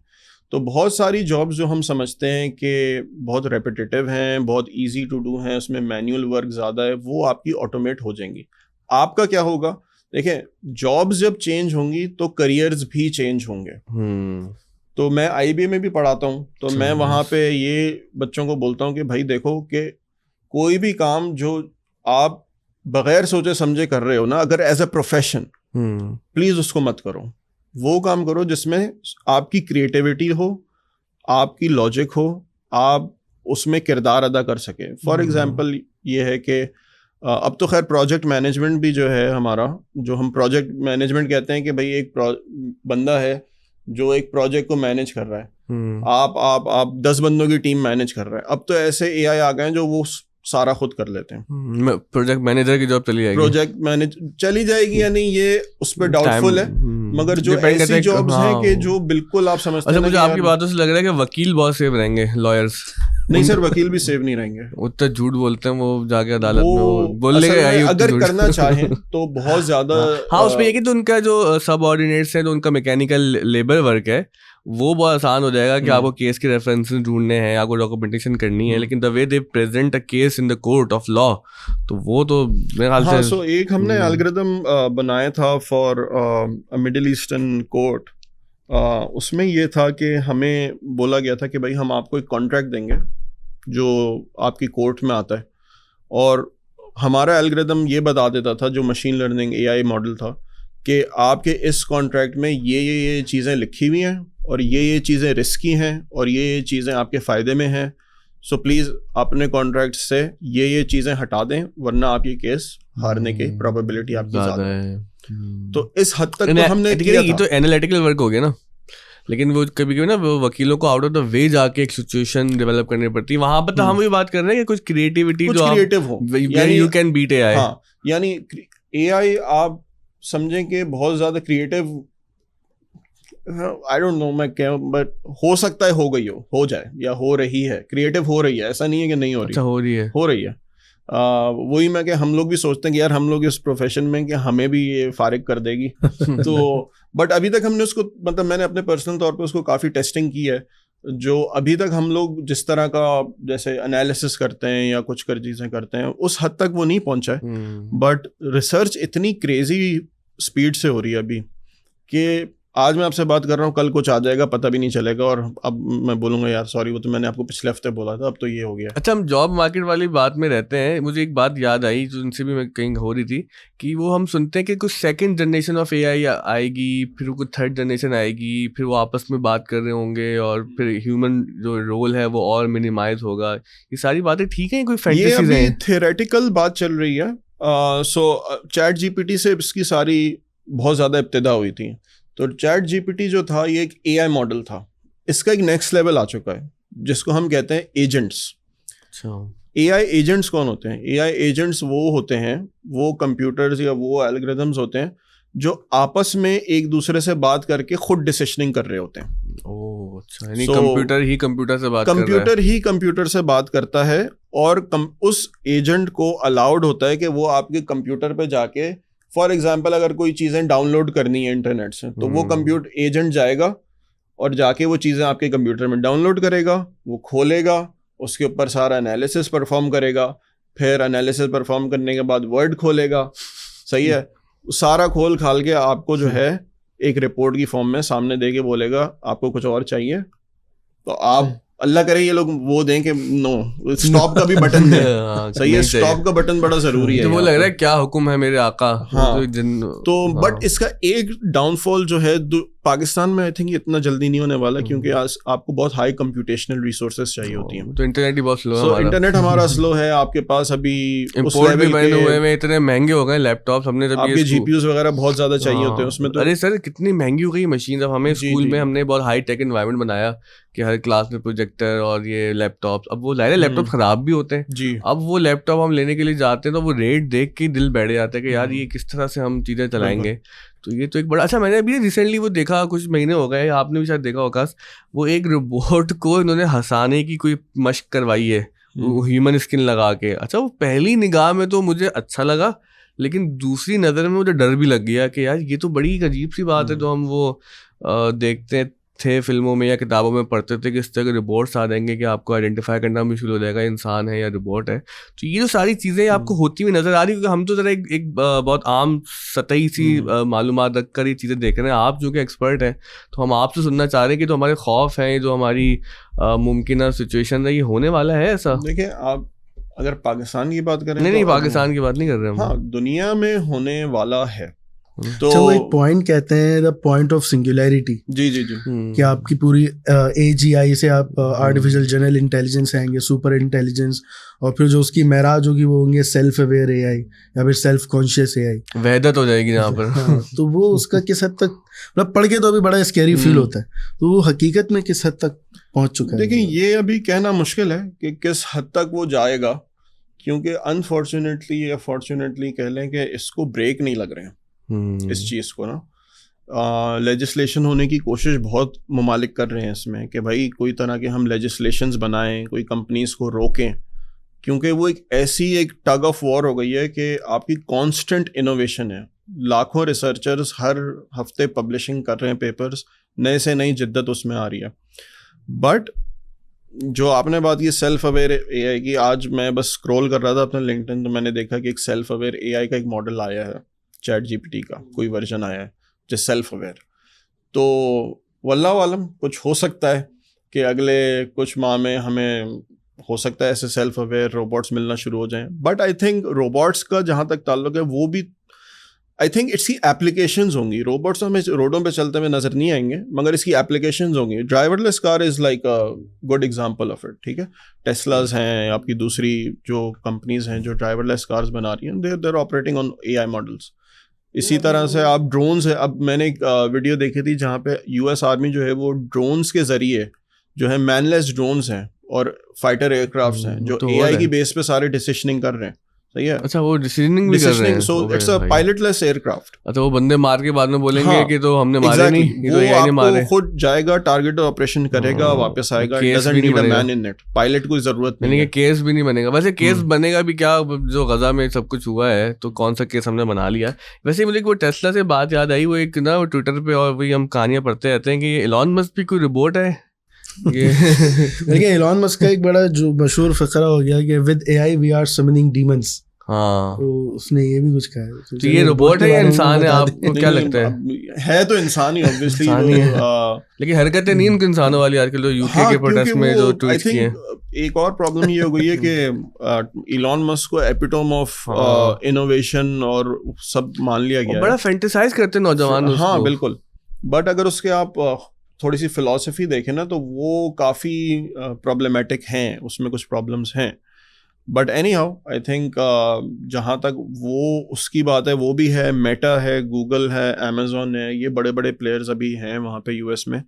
कुछ लोग चाह रहे हैं कि भाई इसको कंट्रोल करा जाए, मगर क्योंकि एक फ्री मार्केट है तो वहाँ पे कोई कंट्रोल का मैकेनिज्म्स लग नहीं रहा। अभी मैं पढ़ रहा था पिछले हफ्ते कि यूएस ने कोई बिल लेकर आए थे कि भाई अगर आपके एआई एल्गोरिदम से किसी को नुकसान हुआ तो वो company, for example open AI, can be held responsible. मगर वहाँ पे लॉबिंग हुई और उन्होंने उस कानून को बाईपास करवा दिया और उसको बोला कि नहीं भाई ये आप हटाएं, तो सेनेटर्स ने उसको जाकर हटा दिया। अच्छा, इसमें जो एलन ट्यूरिंग के कुछ प्रिंसिपल्स हैं वो मेरे ख्याल से 3 क्वेश्चंस हैं कुछ के किसी को ह्यूमन को हार्म नहीं करेगी, ह्यूमन का ऑर्डर मानेगी, कुछ तरीके की चीज़ें। तो वो क्या इन्फोर्स होती हैं, या इन्फोर्स होती हैं तो कौन करता है, या वो बिल्कुल ही इग्नोर्ड है? देखिए इस हद तक तो मुझे भी नहीं पता अभी तक कि हो रही हैं या नहीं हो रही। ये अब जो लोग 1% ऑफ द रिसर्चर्स हैं जो ये सारे टेस्टिंग कर रहे हैं, ये मालूमात उन तक है, जो एलीट क्लब है इनका, वो वहाँ पे जो रिसर्चर्स हैं जो ये सारी चीज़ें ट्राई आउट कर रहे हैं। तो आपको चैट जीपीटी अभी तो नहीं बना हुआ है, तो काफ़ी पहले बना हुआ, रिलीज अब हुआ है। इसी तरह से अब जो नेक्स्ट GPT-5 आने वाला है तो वो भी नेक्स्ट लेवल का होगा। अब ये आइटरेशंस कैसे जाएंगी आगे जाके, no one really knows. Alan Turing से याद आया कि यूके में जो नए पाउंड्स छपे थे 2019 वगैरह में, या हाँ, तो उसमें उनकी तस्वीर भी नोट पे आई थी। तो वो कंप्यूटर में की दुनिया में माशाल्लाह से बड़ा उनका मकाम है। तो ये बताएं सर, जॉब वाली बात हमने वहीं पे क्वेश्चन 1 की तरह छोड़ दी थी, अब आगे हम आए वापस, हम चलते हैं उस वाली क्वेश्चन पे।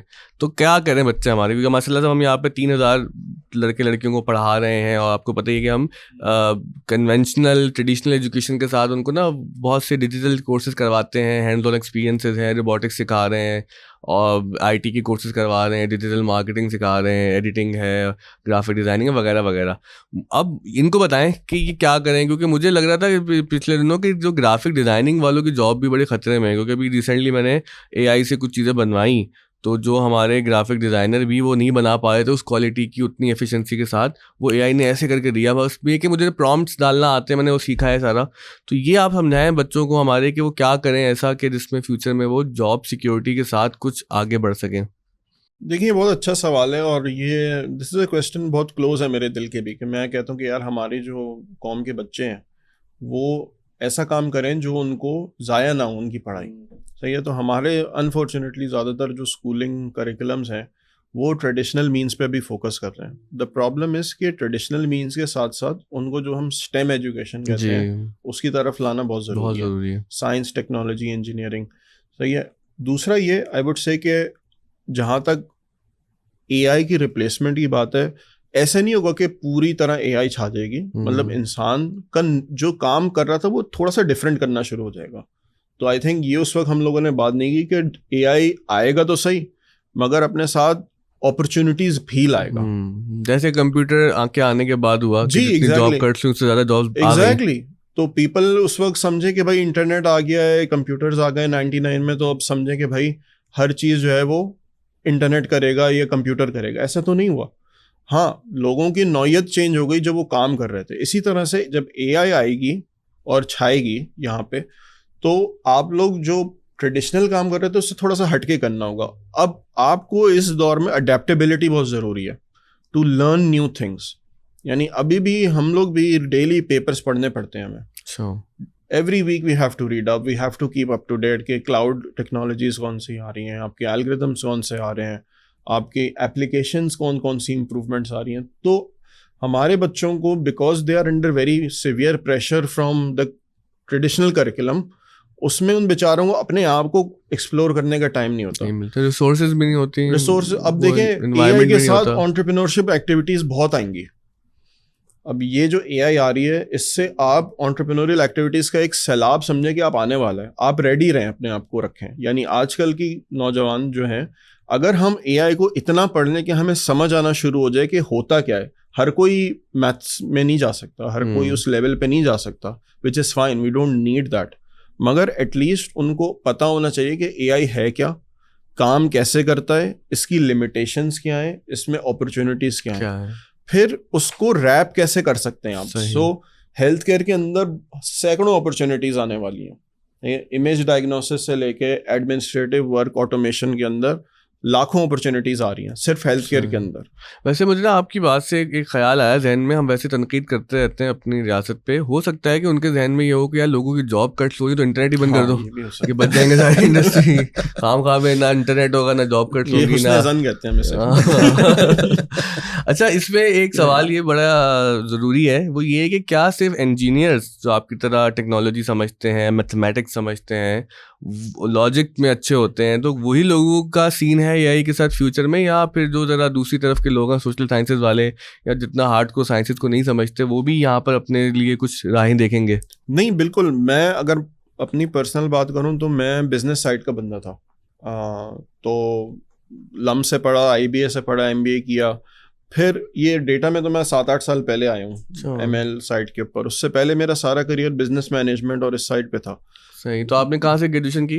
तो मैंने जो डेटा के बारे में पढ़ा, मैं यूनिवर्सिटी ऑफ सिडनी से पढ़ा था। सही। तो मुझे एक स्कॉलरशिप मिली थी ऑस्ट्रेलियन गवर्नमेंट से, वो जो उनकी होती है ऑस्ट्रेलिया अवार्ड हाँ, स्कॉलर। ऑस्ट्रेलिया अवार्ड होते तो हैं। कराची से मैं अकेला था जिसको वो इत्तेफाक था कि मैं मुझे अल्लाह ने चुना था उस वक्त। किस साल की बात है ये? 2016 की बात है। अच्छा। तो आप उस वक्त यहाँ पर पाकिस्तान में क्या पढ़ चुके थे? मैं कराची में मैं उस वक्त पढ़ चुका था। मैं लम से 2008 में पढ़ा था इकोनॉमिक्स। अच्छा, आपने वहाँ पे ग्रेजुएशन की लम से? सही। फिर मैंने IBA कराची से MBA किया था 2011 बहुत ही हैवी पोर्टफोर्टफोलियो आपका यार। मतलब बस लोग लड़ते रहते हैं लम्स और तो IBA में कौन सा बेहतर है, आपने दोनों जगह से पढ़ लिया। वैसे कौन सा बेहतर है इनमें? आई थिंक दोनों के अपने प्लसेस हैं। आई थिंक IBA ने बहुत अपने आप को इम्प्रूव किया। जब डॉक्टर इशरत हुसैन साहब आए थे तो मैं उस वक्त IBA में जॉब भी कर रहा था। अच्छा। तो बट लम्स का थोड़ा सा सोशल साइंसेस की तरफ ज्यादा है। अब तो खैर उनका इंजीनियरिंग भी आ गया है और दूसरे स्कूल्स आ गए। उनकी ना लम्स के गेट पे वो नाले की बदबू बहुत ज्यादा आती है। मैं समझता हूँ कि उस वजह से IBA को मैं एक दर्जा फजीलत दे देता हूँ। हाँ। फिर फवाद भाई ने ये भी बता दिया कि उन्होंने पढ़ा तो आपने MBA किया, लेकिन उसके बावजूद भी स्ट्रॉन्ग पोर्टफोलियो के बावजूद 2016 में आप डेटा की तरफ जाना है। उसके अलावा और कोई चारा नहीं है। This is very inspiring actually. हाँ, कि देखें ना इतने स्ट्रॉन्ग पोर्टफोलियो के बाद फिर क्या वजह बनी, आपके जहन में क्या आया कि हाँ, तो हुआ ये कि 2000 I was in a good career. तो मैं अच्छा कमा रहा था उस वक्त, मस्ट बी। और मतलब मेरे 2 बच्चे भी थे और मैं कमा रहा हूँ। और सडनली एक दिन ऐसे ही मेरे ऑफिस में जो है ना, मुझे लगा कि यार थोड़ा सा स्टैग्नेशन हो रही है, तो काम इतना नहीं हो रहा। 1 महीना 2 महीना थोड़ा सा काम हल्का हुआ, तो मैंने थोड़ा सा एक्सप्लोर करना शुरू की चीज़ें कि भाई ट्रेंड्स क्या चल रहे हैं, टेक्नोलॉजीज़ क्या हो रही हैं। तो हमारे जो प्रोफेसर थे डॉक्टर शाहिद कुरैशी साहब, उन्होंने बोला कि यार आप जो हैं ये स्कॉलरशिप के लिए अप्लाई करें। तो उनका ये था कि भाई आगे करो। ठीक है, तो हमने फिर अप्लाई कर दिया। वो अल्लाह का करना ऐसा हुआ कि हमें वो स्कॉलरशिप मिल गई। तो अब सवाल ये हुआ पढ़ना क्या है। स्कॉलरशिप मिल गई, उन्होंने बोला भाई आप जो मर्जी आप जाके पढ़ लें। हमने कहा यार कोई ऐसी चीज़ पढ़ें जो हमने कभी नहीं पढ़ी, थोड़ा सा अपने आप को चैलेंज करें। तो हमारे एक फ्रेंड थे, फैमिली फ्रेंड, तो वो एंग्रो के CEO थे उस ज़माने में। तो इत्तेफाक हुआ कि वो IB आए थे। तो मैंने उनसे बोला कि सर मुझे आपसे थोड़ा सा मशवरा चाहिए। तो मैंने उनको बोला कि सर ये अपॉर्चुनिटी है, तो आप मुझे मशवरा दें कि अगले 10 सालों में पाकिस्तान में क्या होने वाला है। तो क्योंकि हम तो मशवरा लोगों से ज़्यादा नहीं लेते, तो उनको अच्छा लगा कि यार ये पूछ रहा है बंदा। तो उन्होंने बोला कि यार मुझे 2 दिन दो, मैं तुम्हें थोड़ा सा ना इनके कोर्सेज देख के यूनिवर्सिटी के, और मैं तुम्हें बताता हूँ क्या करना है तुमने। तो खैर 2-3 दिन बाद मैंने उनको कॉल करी, तो उन्होंने बोला कि यार ये बिग डेटा है ना, ये आपने करना है, अगला जो पूरा टेन्योर है वो बिग डेटा का है। तो इस तरह से मैं फिर जो हूँ वहाँ जाके मैंने बिग डेटा का मेंटरशिप की इतनी अहमियत है ये देखने वालों को समझना चाहिए। हमारे लिए भी एक अफसोस की बात है कि हमारे पास ऐसे लोग मौजूद हैं जो इतनी इनसाइट रखते हैं कि आगे क्या होगा, लेकिन बिल्कुल देखें या तो इनएक्सेसिबल है या फिर हमें आई थिंक लोग अभी देना चाहते हैं। मैं अभी भी हमारे सीईओ से हमारी ऐसे ही सेशन हो रहा था, तो मैंने कहा कि यार आजकल के बच्चे ना किसी से मशवरा नहीं करते।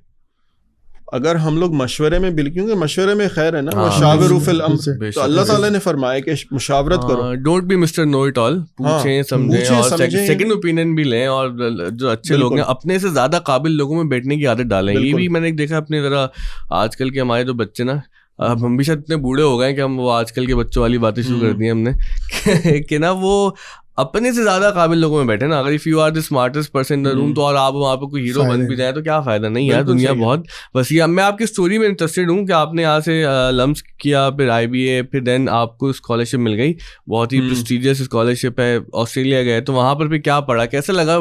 पूरी फील्ड बदल दी आपने तो भाई। जी पूरी फील्ड बदली थी सर। और जाकर तो सबसे पहले हमें यही हुआ कि यार बड़ी यूनिवर्सिटी में पढ़ने का मौका मिला है, तो मैंने कहा कि यार मैं यहाँ पे ग्रेड्स पे फोकस नहीं करना। मैंने पहली चीज मैंने अपने आप को ये बोली और बार बार बोली, क्योंकि हम लोग ऑब्सेस्ड हैं ग्रेडिंग से बहुत ज्यादा। सही है, लम्स हो IB हो, भाई GPA कितना है तुम्हारा, हर किसी, अच्छा उस कोर्स में ग्रेड क्या आया।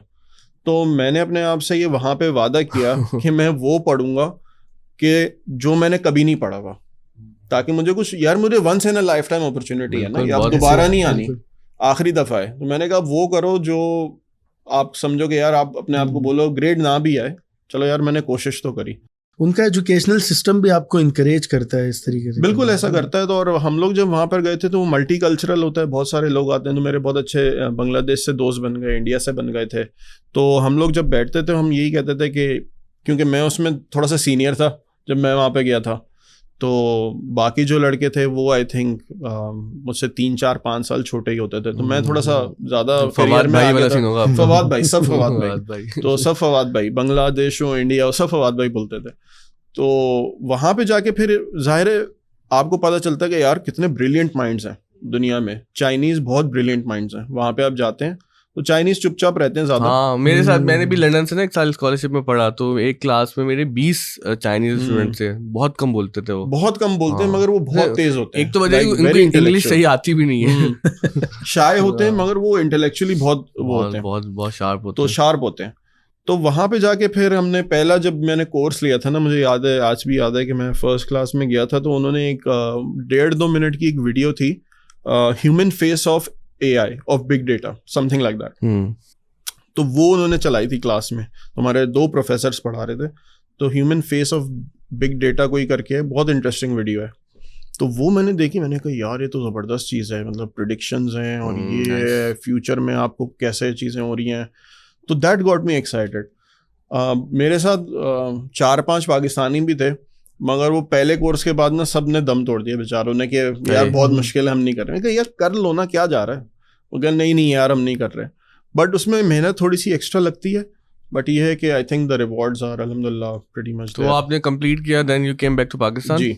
वहाँ पे कोई ऐसी इंटरेस्टिंग रिसर्च थीसिस वगैरह आपने की जो आप शेयर करें उनसे? वहाँ पे रिसर्च तो मैंने नहीं की, मैंने वहाँ पे कंसल्टेशन की थी ड्यूरिंग माय स्टडीज़। तो मैं पढ़ रहा था तो मुझे कुछ लिंक्डइन पे कंपनीज ने अप्रोच किया था, यार हम एक मशीन लर्निंग मॉडल बनाना चाह रहे हैं, तो आप स्टूडेंट हैं, तो आप नहीं बिल्कुल फिट थी ना, आप समझे 2017 में तो बहुत कम लोगों को पता था। तो उन्होंने कहा कि यार हम लोग एक एल्गोरिथम बनाना है कि हमें पता हो कि टेररिस्ट एक्टिविटीज कहाँ होने वाली है ना। कही पहले ही दाढ़ी वाला हूँ मैं, ऊपर से इन्होंने मुझे ये दे दिया, मैंने कहा पीछे मेरे ना CIA लगवाएंगे। तो खैर मेरी उनसे मीटिंग वगैरह हुई। तो बहुत डार्क जोक हो सकते हैं लेकिन हम नहीं कर रहे। तो मैंने उनको बोला, मैंने कहा अच्छा आप ये करना चाह रहे हैं, तो डॉक्टर ज़ीशान उस्मानी साहब होते हैं जी, उन्होंने भी अच्छा। तो उनसे भी मैंने मशवरे काफ़ी कर चुका हूँ। तो IB में उनसे मुलाकात रही है काफ़ी। तो उनकी बल्कि बहुत पुरानी पहली कंपनी उन्होंने प्रेडिक्टिव एनालिटिक्स की यहाँ शुरू करी थी पाकिस्तान में, प्रेडिक्टिफाई मी करके। तो वहाँ पे फिर वो मैंने पहली कंसल्टेंसी की भी। उसके बाद मुझे ये हुआ कि टीचिंग का मौका मिल गया, तो यूनिवर्सिटी ऑफ सिडनी में I started to teach to the undergraduate program. वहाँ पे मैं बिजनेस एनालिटिक्स और ये सारी चीज़ें, स्टेटिस्टिक्स वगैरह पढ़ाना शुरू कर दी थी। तो बस फिर जब ग्रेजुएट हुआ तो हमारा 2 साल का कॉन्ट्रैक्ट होता है कि भाई आपने वापस आना है पाकिस्तान। तो उस वक्त 2 साल तक हम इतना, मैं एग्जॉस्ट हो चुका था काम कर करके, और वहाँ पे इतना कम्पिटिटिव है, तो आई सेट किया ठीक है अभी वापस आ जाते हैं। अच्छी बात आपने फॉलो किया। वी हैव सीन पीपल जो कॉन्ट्रैक्ट वायलेट भी करते हैं। हाँ, वहाँ पे कुछ होते हैं, पर वो पाकिस्तान का नाम बदनाम होता है। बिल्कुल होता है, और वो करते रहते हैं। हुआ ये कि सॉरी एक बस बात बताऊँ कि एक बंदे ने हमारे से वायलेट किया तो ही स्टेड इन ऑस्ट्रेलिया। तो पाकिस्तान का नुकसान बता रहा हूँ, हमारे वक्त में उन्होंने 40 बंदे यहाँ से सेलेक्ट किए थे ऑल ओवर पाकिस्तान। अगले साल उन्होंने 10 किए। This is very terrible, this is very bad ना। मैंने कहा यार आपकी वजह से पाकिस्तान के बच्चों का नुकसान हुआ, तो आई थिंक ये नहीं करना चाहिए आप। मतलब वो मैं भी जब शीवनिंग पे गया तो मैं वापस आया तो मुझे लोगों ने कहा तुम बेवकूफ हो और तुमको क्या तो पता नहीं था कि ये एक बार काइंड ऑफ एथिकल नेचर का कॉन्ट्रैक्ट है, इसमें कोई लीगल कार्रवाई वगैरह वो नहीं करते। तो मैंने कहा यार क्या बातें कर रहे हो, मतलब ये एथिक्स क्या, मतलब हम लोग एथिक्स से आ रही कौम है। स्पेन मेरा जाना हुआ उसी दौरान ना, तो वहाँ पे एक साहब मिल के उन्होंने कहा मैं आपको वो बना देता हूँ यहाँ पर घर का एड्रेस में वो क्या होती है वो PR के लिए कोई कार्ड वर्ड बना देता हूँ, आप 3 साल बाद किसी तरह से आ जाएगा तो आपको यहाँ की नेशनलिटी मिल जाएगी। तो मैंने कहा ये तो गैर कानूनी है। वो कहने वो यार लोग हमारे पीछे पड़े रहते हैं और आप मान नहीं रहे। तो ये एक बड़ा मसला है हमारे साथ कि हम जो ना गैर कानूनी कामों को समझते हैं कि ये तो कोई मसला ही नहीं है। मुझे ये बताएं कि आप, जो मेरा पिछला सवाल था और ये सवाल जुड़ गए कि कोडिंग, हार्डकोर कोडिंग वो सब आपने सीखा, क्या जरूरी होता है? जी, उस वक्त तो आई थिंक देखें चैट GPT में नहीं था, तो उस वक्त हमें कोडिंग सीखनी पड़ी थी, पाइथन सीखनी पड़ी थी। इसी तरह R एक प्रोग्रामिंग लैंग्वेज है, वो प्रोग्रामर है आप प्रॉपर? जी, वो तो आपने खुद सीखा तभी है? वो यूनिवर्सिटी में हमें पढ़ाते थे लेकिन ये वो तो रहेगा मास्टर्स लेवल पे थे, तो फिर मुझे मुश्किल हुई थी तो फिर मैं यूडीमी पे कोर्सेज लेता था, क्लास लेके आता था, यूडीमी पे पढ़ता था, कोर्सेरा के क्लासेस थे वो एंड्रयू निक के, वो लेता था। तो इस तरह से खुद सेल्फ लर्निंग भी काफी ये इस पे वकास थोड़ा सा बताओ ना, ये बड़ा जरूरी है कि आप लोग कोडिंग वगैरह है ये खुद भी सीखे जा सकते हैं। थोड़ी सी वही ना पित्ता मारना है, एफर्ट करनी है, क्योंकि मैंने ऑफ द स्कूल में हम बहुत सारी चीज़ें करते हैं जो चीज़ अभी हम बहुत बड़े पैमाने पर नहीं कर सके, करना चाह रहे हैं। वो ये कि हम जब लोगों को कोडर बनाने की कोशिश करते हैं, प्रोग्रामर बनाने की कोशिश करते हैं, तो वो दिल हार जाते हैं। वो ज़्यादातर डिज़ाइन में आ जाते हैं, एडिटिंग है, लैंग्वेजेस हैं, बहुत सारी फील्ड है जिसके अंदर दे आर डूइंग ग्रेट। लेकिन जब हम ये बहुत मुश्किल वाला कोडिंग वाला काम करते हैं ना, तो ये इसका क्या हाल है यार? इसका हल ठंडी आपने आए भरी हल का मुझे आइडिया नहीं है, लेकिन इशू ज़रूर पता है। हमारे यहाँ जो फोकस स्पैन है ना फवाद भाई, वो इतना कम हो गया है कि लोग चाहते हैं 5 मिनट की वीडियो से मैं 4 साल की इंजीनियरिंग सीख लूँ, और ये इतना ज़्यादा मतलब हर एज ग्रुप के अंदर आ गया है ये। अब आप बच्चों को बोले ना कुछ सीख ले, पढ़ ले, इवन बच्चा कार्टून भी देख रहा है ना, वो भी 1 से 1 मिनट बाद अगला कार्टून लगा रहा है आजकल। वो पूरा कार्टून नहीं देख रहा, पूरा कार्टून भी नहीं देख रहा, वो अगला कार्टून लगा रहा है। और कोडिंग तो इतनी ज़्यादा इंपॉर्टेंट हो चुकी है, बहुत सारे जो एकेडमिक्स हैं वो तो कहते हैं कि अब आपके जो इनिशियल मैट्रिक तक कोर्सेज हैं उसके अंदर प्रोग्रामिंग शामिल होनी चाहिए, ताकि आपको शुरू से ना हो शुरू, उसके अलावा आगे तो इसके अलावा और कोई बचता नहीं है। अच्छा, दूसरी चीज़ जो मैंने बहुत ज़्यादा नोट की ना स्टूडेंट्स में, स्पेशली इंजीनियरिंग के स्टूडेंट्स में, वो मैथमेटिक्स से बहुत भागते हैं। वो कहते हैं कि मुझे CS ग्रेजुएट बनना है, प्रोग्रामिंग करनी है, डेटा साइंटिस्ट बनना है, लेकिन मैथमेटिक्स नहीं पढ़नी। तो फवाद भाई मैं आपसे ये रिक्वेस्ट करूंगा कि उनके लिए कुछ वहीद सुना है जो ये कहते हैं कि मैंने जो है वो कंप्यूटर साइंस पढ़नी है लेकिन मैथमेटिक्स नहीं पढ़ना। पहले उनको वहीद के माने भी बताएं। नहीं, आई थिंक ये वही बात आती है। देखें, इसमें 2 चीज़ें, एक ये है कि स्टूडेंट खुद काहिल है, लेजी है, ठीक है। तो लेजीनेस का तो ऑब्वियसली फिर इलाज होता है, जो अच्छी तरह से फिर इलाज उसका होना चाहिए क्योंकि आजकल के दौर में लेजीनेस का काम नहीं रहा। हाँ, दूसरा ये होता है कि कॉग्निटिवली कुछ बच्चे होते हैं कि जो समझ नहीं पाते मैथमेटिक्स या कुछ को, तो ठीक है, उसको अगर कोडिंग नहीं करनी, हाँ, कुछ समझ तो ले कि कॉन्सेप्ट क्या है, ठीक है। You don't have to become an expert coder, but उसके समझे कि होती कैसे, सही उसका काम क्या है। जरूरी नहीं है कि वो दिन में वो कर रहा होगा, हर वक्त वो कोडिंग कर रहा होगा, ऐसा नहीं है। बुनियादें ठीक कर ले अपनी, थोड़ा बहुत समझ ले कि क्या होता है, फिर उसके अतराफ देखे कि मेरे अपॉर्चुनिटीज कौन सी हैं।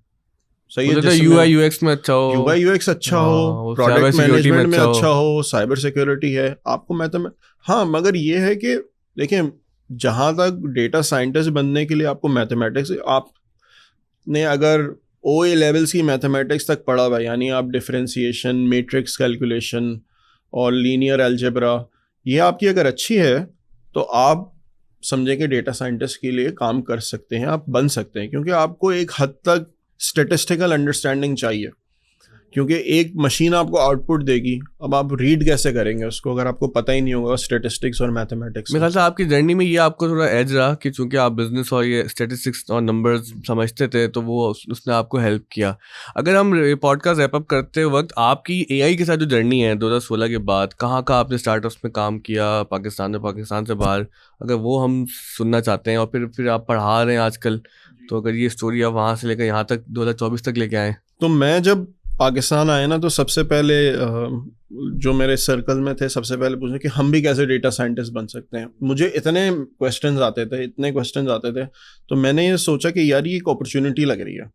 तो मैंने उस वक्त जो था, जैसे ही आते ही एक अपना कंपनी फॉर्म करी थी, डेटा साइंस जर्नी के नाम से। तो उसका काम ये था कि जो नॉन टेक्निकल लोग होते थे, जैसे मैं भी नॉन टेक्निकल था, तो मैंने कहा यार इन लोगों को डेटा साइंस कैसे सिखा सकते हैं। तो वो हमने एक 4 महीने का करिकुलम प्लान किया था, और वो सारे उसमें तकरीबन मैंने 1000 लोगों को पढ़ाया, और फिर हम वो UK भी लेकर गए, तो वो वहाँ पे भी चल रहा था। इसी तरह से फिर जब ये किया मैंने, तो मुझे यहाँ पे कंपनी में जॉब मिल गई थी एज अ डेटा साइंटिस्ट। मैंने स्टार्ट ऑफ किया। सो वहाँ पे कंसल्टेशन कंपनी थी IT की, तो हम लोगों उस वक्त नया डेटा था, so we work with Pakistani and foreign clients. तो US के अंदर प्रेडोमिनेटली हमने ज़्यादा काम किया, फॉर्चून 500 100 कंपनीज़ के साथ, और बड़े बड़े CPG कंपनीज़ थी, और लिंक लॉजिस्टिक्स है, अमेज़ॉन के वेयर हाउस मैनेज करते हैं वो सारे US में, उनके लिए मॉडल्स बनाए थे। तो जनरली मेरा आई थिंक कुछ स्टार्टअप्स के साथ मैंने काम किया, फिर जो हांगकॉन्ग बेस्ड स्टार्टअप्स से जो AI में और CPG के अंदर काम कर रहे थे, उसमें किया मैंने। तो मैंने बहुत ज़्यादा जॉब फ्लक्चुएशन नहीं करी जब से मैं आया हूँ, क्योंकि अल्हम्दुलिल्लाह मैं जहाँ पे काम करता था, आई वाज वेरी सेटिस्फाइड। मेरी लर्निंग, वहाँ पे जो लोग हैं हमारे बहुत अच्छे हैं। सो मेरे जो उस वक्त अभी जो मेरे बॉस हैं, Imran Moinuddin, is one of the leading AI engineers in Pakistan.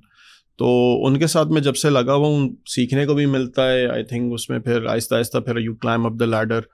तो अब कोशिश यही करता हूँ कि भाई जितने, अब यूनिवर्सिटी में पढ़ाने का भी मेरा मकसद ये IBS से मैं एसोसिएट इसलिए हूँ कि मैं चाहता हूँ कि जो बच्चे क्लासरूम में बैठे हुए हैं उनको रियल लाइफ स्किल ज़रूर सिखाई जाए।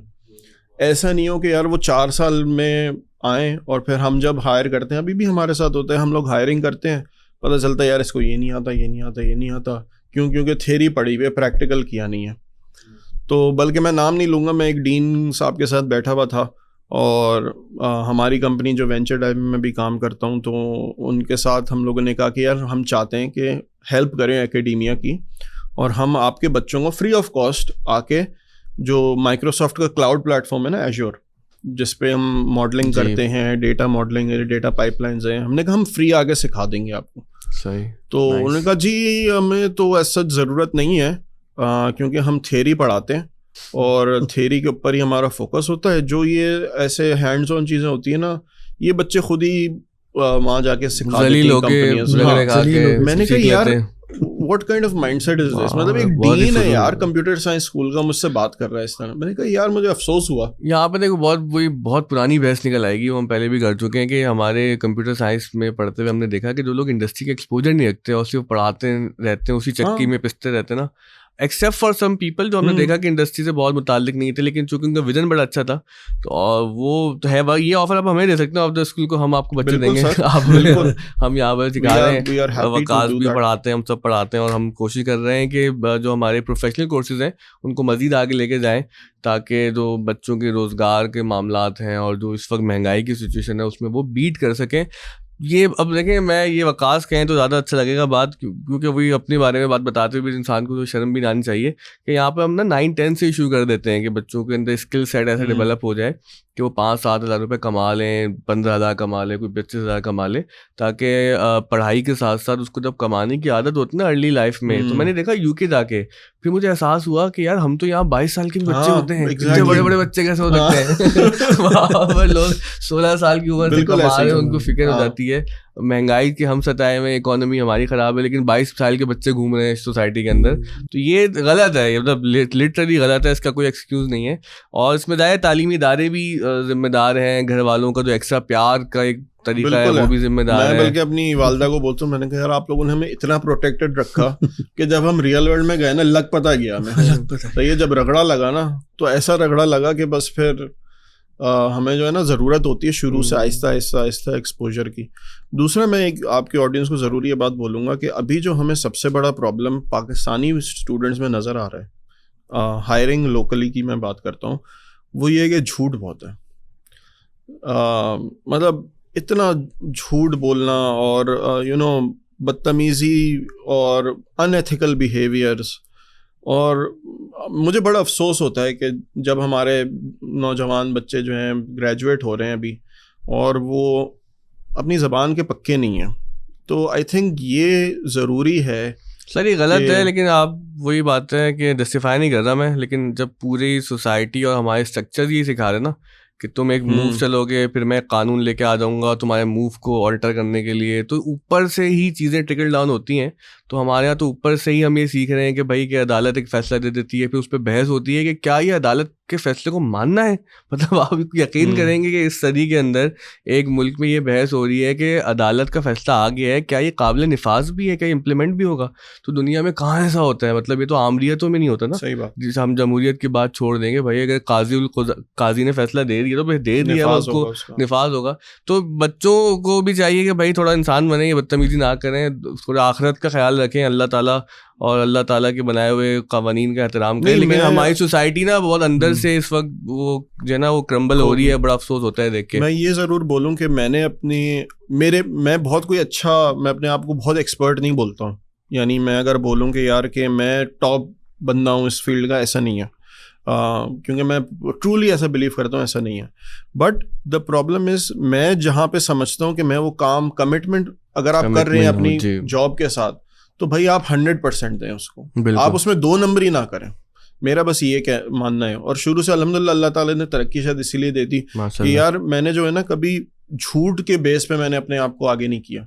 यार उसको अब कुचल दो, और कॉर्पोरेट कल्चर में जो होता है कि यार इसकी पीठ पे रख के आगे बढ़ जाओ या वो कर लो, नहीं भाई आप अपने काम से काम रखो, अच्छा काम करो, अल्लाह के ऊपर ऐसा काम करें जिसमें आपको अल्लाह भी मिले, नबी भी मिले, और आपका एक ताल्लुक भी बन जाए अल्लाह और रसूल से। बिल्कुल, बहुत अच्छी बात की। Anything if you would like to conclude? जैसे हॉरर मूवीज़ में होता है ना कि मूवी ख़त्म हो गई है लेकिन आखिर में वो कोई वैनम ट्रांसफ़र हो गया और फिर से बला निकलती हुई आ गई। तो आपने काफ़ी अपने उसमें बात की थी कंप्यूटेशनल पावर की। तो अब अगर हम इस दौर में देखें पिछले 3-4-5 सालों में, तो हमारे पास एक क्वांटम कंप्यूटर्स जैसी बला जो है वो वजूद में आ चुकी है। मतलब कहा यह जाता है ये 250 million time faster than classical computers. उसके अंदर जो क्यूबिट के बजाय क्यूबिट्स का कॉन्सेप्ट है, क्वांटम इंटेंगलमेंट के थ्रू इंटरनेट की स्पीड आपकी, मतलब वो मेजरेबल भी नहीं है। इंटेंगलमेंट बिल्कुल एक जगह से आपकी स्पिन चेंज हुआ वो दूसरी जगह रिफ्लेक्ट हो गया। तो इन सारी चीज़ों को जब आप देखते हैं और फिर हम इन तमाम चीज़ों को AI से मिला देते हैं, तो इस बारे में आपका क्या ख्याल है? वो आगे चल के किस किस्म की बला ये बना सकती है हमारे लिए? हाँ देखें, ये आपका फिजिक्स की क्लास शुरू हो गई है। तो वही बात है कि देखें, the opportunities are endless. Basically मैं अपने आप को यही सब इसी तरह से थोड़ा सा दिलासा भी देता हूँ। मैंने कहा यार देखो, अब ये होगा भी ना तो पाकिस्तान में तो नहीं होने वाला अगले 15-20 साल में। तो अब अभी तो हम इंटरनेट को थोड़ा सा कर ले, सही हो जाए। खुद भी उसने जन का शिकार हो गया। मैंने कहा पाकिस्तान में तो हम थोड़ा सा सेफ हैं, तो हम बाकी दुनिया में जो हो रहा है वो हो रहा है। बट आई थिंक बिल्कुल ये हो सकता है, और इसमें थोड़ा सा हमें भी कॉशियसली थोड़ी सी चीज़ों को देखने की ज़रूरत है। दूसरा ये कि अपने आप को प्रिपेयर्ड रखें फॉर द वर्स्ट। यानी आपकी अचानक से AI रेवोल्यूशन पाकिस्तान में आ गई, तो मतलब हमारे पास तो बंदे ही नहीं है ना अभी काम करने के। अभी तो मैं ये कहता हूँ सर, चंद लोग मिलकर फैसला कर लें आज रात को, तो कल सुबह आ जाएगा। वो पेपर तो आ जाएगा। बट मैं ये बोल रहा हूँ अपने अभी यूथ को भी कि भाई अपॉर्चुनिटीज बहुत हैं, सही है, आपने डीमोटिवेट नहीं होना। बिल्कुल। ये जैसे वो कहते हैं ना कि पोर्चुगल के अंदर सारे वो जो सर्फर्स होते हैं वो जाते हैं कि वहाँ पे बहुत दुनिया की सबसे ऊंची लहरें जो हैं वो पोर्चुगल के बीच के ऊपर साहिल पे किसी आती हैं, तो वहाँ पे क्या होता है कि वो पहले से स्पॉट कर लेते हैं कि यार ये ऊंची लहर आने वाली है, उसके ऊपर वो सर्फिंग करते हैं। तो अभी आप समझें कि आपको पता बता रहे हैं कि ये लहर आ रही है, ठीक है, इसमें जॉब अपॉर्चुनिटीज़ भी हैं, इसमें आपकी स्टार्टअप्स की अपॉर्चुनिटीज़ हैं, बहुत ज़्यादा इसके अंदर पोटेंशियल है, उसमें डूबने का खतरा भी है। तो आप अपने आप को कोई सर्फ बोर्ड पर डालें एंड राइड द वेव। बिल्कुल बिल्कुल, ये बहुत अच्छी बात की और आपने बड़े अच्छे नोट पे मेरे ख्याल से इख्तिताम किया है, और जो सम अप करती सारी बातों को कि भाई आगे बढ़ें। और वो जो इकबाल ने कहा था ना कि वो अमल से ज़िंदगी बनती है, जन्नत भी जहन्नुम भी, ये खाकी अपनी फितरत में ना नूरी है ना नारी है। जबरदस्त। तो हमें नहीं पता कि कल हम किस तरफ होंगे, लेकिन कोशिश ज़रूर करें और कोशिश में बड़ा अजर है। फवाद भाई की स्टोरी आपने देखी, कितनी इंस्पिरेशनल स्टोरी है। इसी तरह हमारे पास एक समी सुल्तान आए थे हमारे पॉडकास्ट में, वो भी ऑस्ट्रेलिया से आए थे और उन्होंने मैकेनिकल इंजीनियरिंग की NED यूनिवर्सिटी से, बाद में बड़े परेशान रहे। आपको पता है कि मैकेनिकल इंजीनियरिंग की जॉब अब नहीं है, लेकिन उन्होंने फिर वही किया कि पिविट किया अपने आप को और कंप्यूटर की फील्ड में आए। फिर माशाल्लाह से वो बहुत ही सक्सेसफुल हैं और बहुत दुनिया की बड़ी बड़ी कंपनीज में काम कर चुके हैं, कर रहे हैं। तो ऐसे लोगों को आपके सामने लाने का मकसद यही है कि आप इनसे सीखें, हम इनसे सीखें और आगे बढ़ते रहें। अल्लाह ताला ने बहुत सारे जो है हमारे मौक़े दिए हैं, उन मौक़ों को इस्तेमाल करेंगे तो इंशाल्लाह इनफरादी तौर पर भी और इज्तिमाई तौर पर भी इंशाल्लाह हम एक बेहतर माशरा बनाएंगे और एक ऐसा पाकिस्तान देखेंगे जिसमें इंशाल्लाह इंटरनेट पूरी स्पीड से आ रहा होगा।